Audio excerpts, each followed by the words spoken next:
Palagay sa ano? Palagay sa speaker.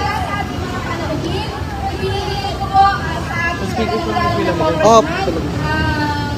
Pinakamalaking papel upang pahayag ang pakikisa ng ating mga kasama po sa Vice Mayor at iba pa ngayong araw po ito. Kaya po, nasa inyo lang po ang binigay ko na po sa inyong papel para sa pagkakas. Pakoms na start na Magandang hapon po sa inyo lahat. Tayo po ay nasa ikatlong araw ng aming paglilingkod dito sa Liwasang Bonifacio.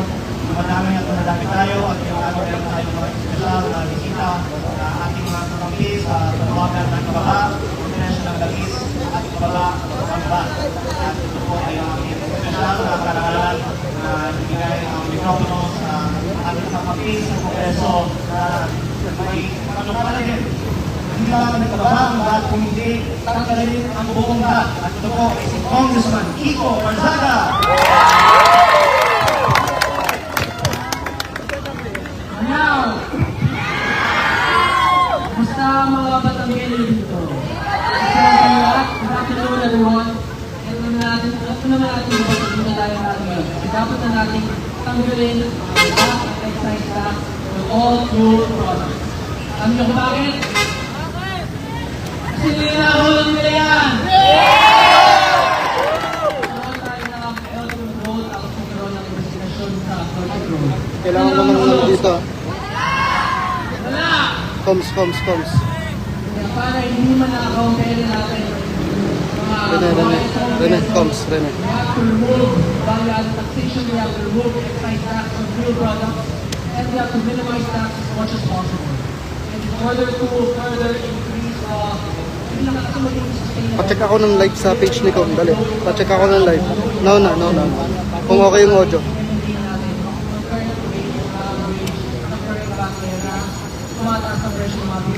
Pa-check ako ng live sa page ni Com. Thank you for your support. Ibaba natin yung VAT. Tanggalin natin yung excise tax. God bless everyone. Thank you. Okay yung angle ko dito. Okay. And now,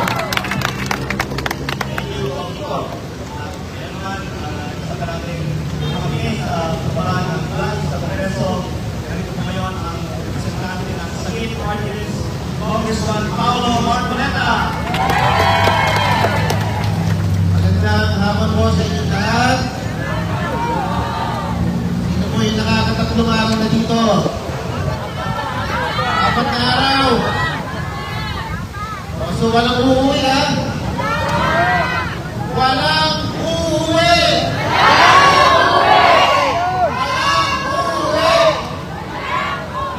Walang uuwi! At hindi binababa ang presyo ng diesel at gasolina. Kan, hindi bumababa ang nasa Malacanang. Wala na kami doon ha. Pero kung yung nasa loob mo, wala akong magagawa dyan. Alam niyo po ba, isang karangalan po na makakasama mo ang pagpipili ng mga batang kongresista dito sa Batangas First District, Congressman Leandro Bigising, isa pang taga South Luzon, South Luzon. Las Marinas, Congressman Kiko Barzaga. Alam nyo, marunong din ako pumili ng kaibigan. Diba? Akalain nyo kung nakaibigan ko yung pagkila, diba? Pero ngayon, marunong akong pumili ng kaibigan. Nagwagwapuhan na, nasa tama pa.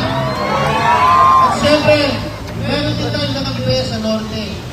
Ang pinakamakisig na Vice Mayor ng Isabela. Ako'y kalahating tulad ni Mayor, ako'y Ilocano rin. Kalahating Ilocano, kalahating Ita, kaya Italiano. Kita nyo naman, diba? Mabuti. Nani ko Ilocano. Nasa anak. Nag-aaral dito sa Bayambang. Mag-invite ko lang po ako sa inyo. Alam niyo po ba nung Miyerkules, nagkaroon ng joint hearing sa House. nandun, tinawag sila Secretary Green, nandun sila Secretary Frederick Go, nandun ang mga taga-ERC, ETI, lahat, mga secretary. Sa 10 oras ko ang pamamalakit doon, wala akong naramdaman na malasakit wala sa kanila. Nung tinanong ni Congressman Brian po, meron ba bang pag-asa na tumaas ng 200 pesos ang diesel?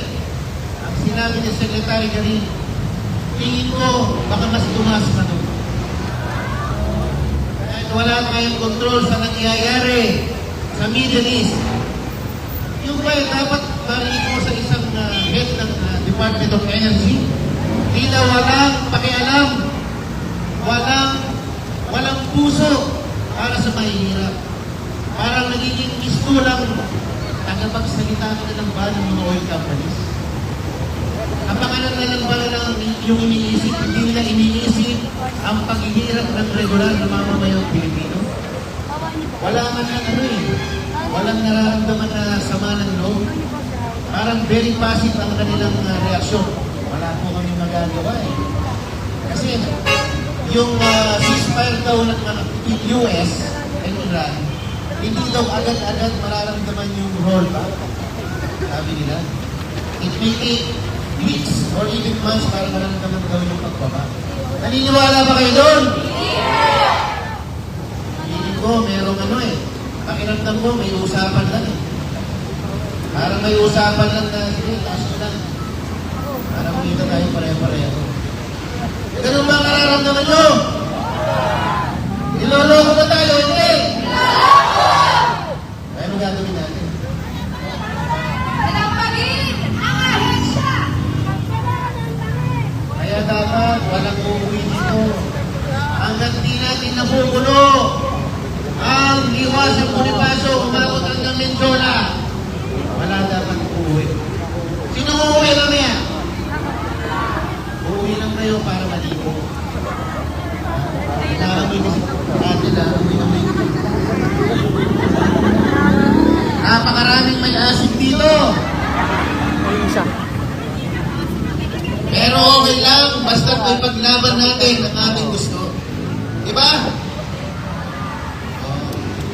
Ano gusto yung sabihin ko? Sa Monday, meron na naman joint hearing. Ano na naman gusto yung sabihin ko sa kanila? Magro-rollback daw sila. Medyo nakakalata na. Yung galit ng mamamayan, nararamdaman na nila. 9 pesos rollback sa diesel. Okay ba sa inyo yun? Happy na ba kayo doon?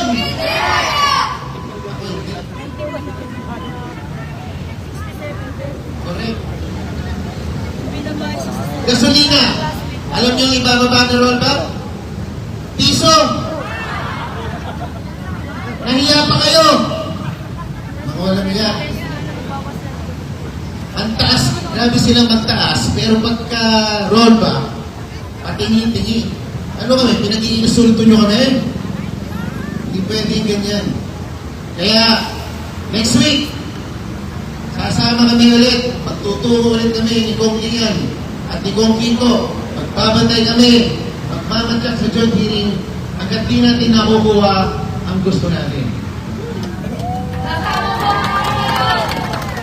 Alam nyo, si Kong Lian, lumalakas ang loob ko pag nandun. Paano po kaya nandiyan na si Kong Kiko Barasaga? Pag tatlo na kami doon, wala na. Patay na silang lahat. Ha? Ito ang trio na babantayan nyo. Itong tatlong to ang lalaban sa mga buhaya doon. At syempre, ang ating idol, si Vice Mayor, baka mag-congressman na rin abangan nyo. At syempre, si Ma'am Cathy Binat, hindi nyo alam, baka mag-party listo. O senador, hindi natin masabi. O kayo, manintigan lang po tayo. At huwag tayong bibitiw hanggat may natin nakukuha ang gusto natin. Tanggalin ang VAT! Ang excise tax, alisin! Sinabi ko rin pala nung nakaraan. Nung panahon ni Pangulong Arroyo, siya ay nag-issue ng Executive Order 839 na Increase nga ang petrolyo, ang mga produktong petrolyo presyo. Sabi ko, ba't di nyo magawa ngayon? Nagawa ni President Arroyo noong 2009 nung tayo hinagupit ng Ondoy. Domestic problem lang yun, kalamidad lang na pangbansa. Ngayon, pandaigdig ang krisis. Nag-declare ka ng emergency, energy emergency, state of emergency. Bakit hindi mo magawa, ma-invoke ang power na yon na increase ang presyo ng langis? Tama ba? Ano? Walang kasing malasakit. Walang pakialam. Dapat ibalik na ang tapang at malasakit sa ating gobyerno. Tama ba? Hanggang nandito ang mga leader na ito sa harap nyo, pagsisikapan namin na ibalik ang tapang at malasakit para sa ating mga mamamayan. Maraming salamat po at magandang hapon sa inyo lahat. Kay Congressman Paolo. Ayan para sa ating inutos, ang nangyari ang ating kaibigan mula sa Norte na magpapakita na ang buong Pilipinas ay nakakaisa para sa pagbaba ng VAT at ng presyo ng langis. Si Mayor Harold Respicio.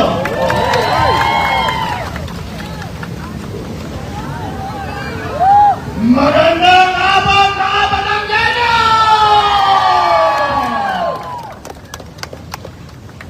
Inararangan ko ang mga taong galing sa tahanan ng mga bayani ng Pilipinas!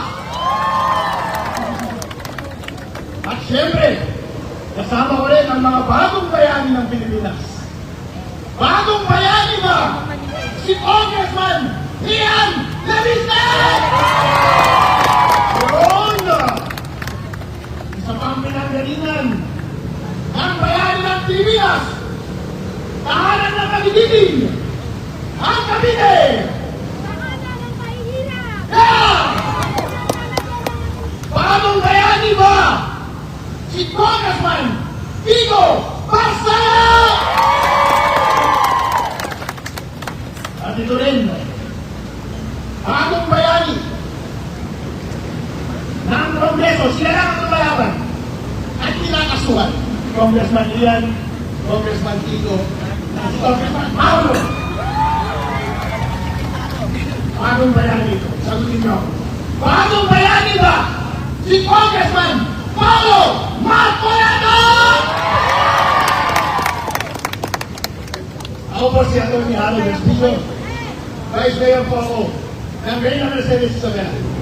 Isa po akong Ilocano at madalas po pong nakakasama si Ian, si Kiko at si Congressman Paolo Marcoleta.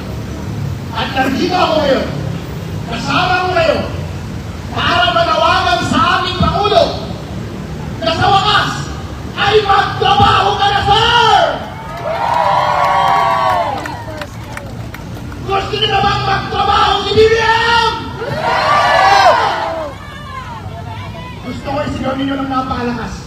Malapit lang ang Malacanang dito. Gusto niyo na bang magtrabaho si BBM? Ayun, ang tagal nang hindi nagtatrabaho si BBM. Kasam tayo ni BBM. Sino pumoto kay BBM? Ako pumoto kay BBM.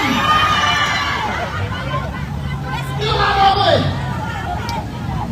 Doon sa Norte Luzon. Solid North yan. Mahal namin si BBM. Pero ang pagkakamali kasi nila, akala nila, porket mahal namin si BBM, ay hindi na namin papansinin kapag hindi siya nagtatrabaho. Ano ang ginawa niya sa nakaraang 4 na taon? Wala! Kundi nagnakaw!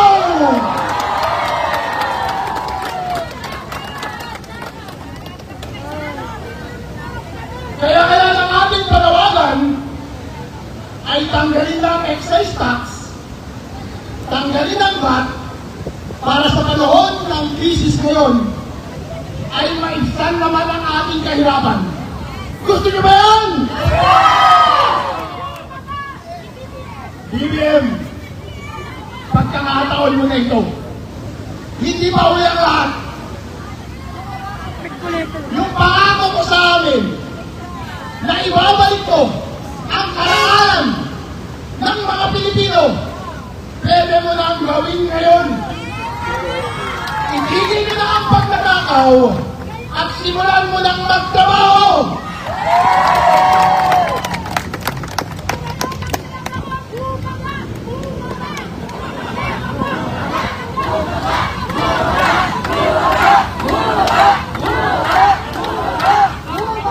Alright, BBM, gusto ka na nilang bumaba. Pero ang problema, anong inaatupag ni BBM? Gustong tanggalin si Sara dahil gusto niyang ipagkais sa inyo, mga kababayan kong Pilipino, ang karapatan ninyong mamili ng gusto niyong leader sa susunod. Dahil kapag na-impeach si Vice President Sara Duterte, hindi na siya ang susunod na president natin. Kung sino ba ang mangyari na hindi maging presidente? Si VP Sara ng Pilipinas? Ngayon, BBM, hindi ko alam kung kaya mo ba magtrabaho. Sa sobrang kakakokin mo ng ilang taon.